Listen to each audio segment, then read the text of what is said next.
आज का हमारा विषय है तापमान को प्रभावित करने वाले कारक। देखिए, तापमान को प्रभावित करने वाले बहुत सारे कारक हैं जो स्थान और समय के अनुसार तापमान को प्रभावित करते हैं। उनमें सबसे बड़ा कारक है और प्रथम कारक है अक्षांश। जैसा कि आप स्क्रीन पे देख भी रहे हैं, अक्षांश भूमध्य रेखा से ध्रुवों की ओर तापमान घटता है। मैंने अपनी पिछली क्लास में चर्चा भी की थी कि जैसे जैसे अक्षांशों का ज्या या कोण बढ़ता है वैसे वैसे सूर्य की किरणें तिरछी होती चली जाती है। या मैं दूसरे शब्दों में कहूँ, भूमध्य रेखा से जितना हम ध्रुवों की ओर जाते हैं सूर्य की किरणें तिरछी होती जाती हैं और इसलिए भूमध्य रेखा की ओर तापमान अधिक रहता है और ध्रुवों की ओर तापमान धीरे धीरे कम होने लगता है। दूसरा बड़ा फैक्टर है ऊंचाई, अल्टीट्यूड। देखिए, ऊंचाई के साथ साथ तापमान घटता है, लेकिन ये स्थिति केवल क्षोभ मंडल के रेफरेंस में है। और क्योंकि हम क्षोभ मंडल में रहते हैं इसलिए हम क्षोभ मंडल की यहाँ पर बात कर रहे हैं। देखिए, क्षोभ मंडल में हम जैसे जैसे ऊंचाई की ओर जाते हैं तापमान घटने लगता है। यहाँ मैं इस चीज़ को भी अभी डिस्कस कर लेना चाहता हूँ कि ऐसा क्यों होता है।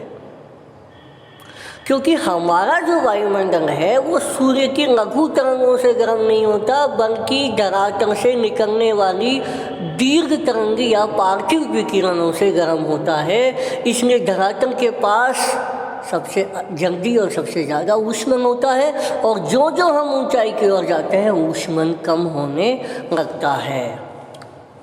इसके बाद है समुद्र से दूरी। देखिए, समुद्र के जितना नज़दीक स्थल होगा, जितना नज़दीक का स्थान होगा, वहाँ तापमान सम रहता है, ना अधिक गर्मी ना अधिक सर्दी। यह स्थितियाँ हैं। और जितना इंटीरियर होगा, जितना समुद्र से अंदर होगा, वहाँ उतनी ही कठोर सर्दी, उतनी ही कठोर गर्मियाँ होंगी। क्योंकि जल के प्रभाव के कारण क्योंकि जल से जो जलीय समीर और स्तरीय समीर चलती है उनसे वहाँ तापमान सम रहता है। इसके बाद है पर्वतीय अवरोध। पर्वतीय अवरोध का सबसे बड़ा एग्जाम्पल तो हमारे देश में ही है। यहाँ जो हिमालय पर्वत है वो साइबेरिया से आने वाली ठंडी पवनों से हमारी रक्षा करता है और इसकी वजह से भारत में तापमान नहीं गिर पाता है। यदि हिमालय नहीं होता तो शायद हमारे यहाँ तापमान और कम होता उत्तर भारत में। इसके बाद महासागरीय धाराएँ बड़ा रोल प्ले करती है कोस्टल एरियाज़ के तापमान को रेगुलेट करने में। स्पेशली अब मैं कुछ ऐसी जगह हैं जिनके बारे में यहाँ चर्चा करना चाहूँगा।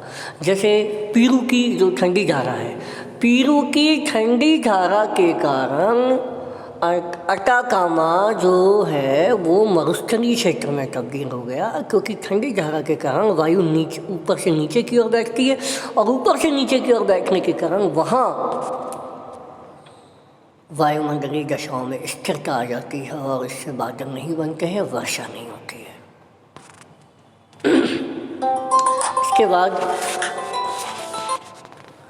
इसके बाद है महासागरीय धाराएँ। इसके बाद है धरातल की प्रकृति और रंग।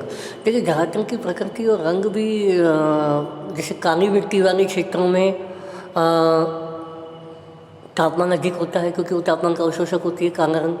इसी के अतिरिक्त मैं एक बात और करूँ, धरातल की प्रकृति के रेफरेंस में करूँ तो जैसे मरुस्थलीय क्षेत्रों में जो मिट्टी होती है, बंगली मिट्टी होती है, वो पोरस होती है, वो शीघ्र गर्म हो जाती है और शीघ्र ही ठंडी हो जाती है। तो ये भी एक तापमान को प्रभावित करने वाला एक बड़ा अहम कारक है।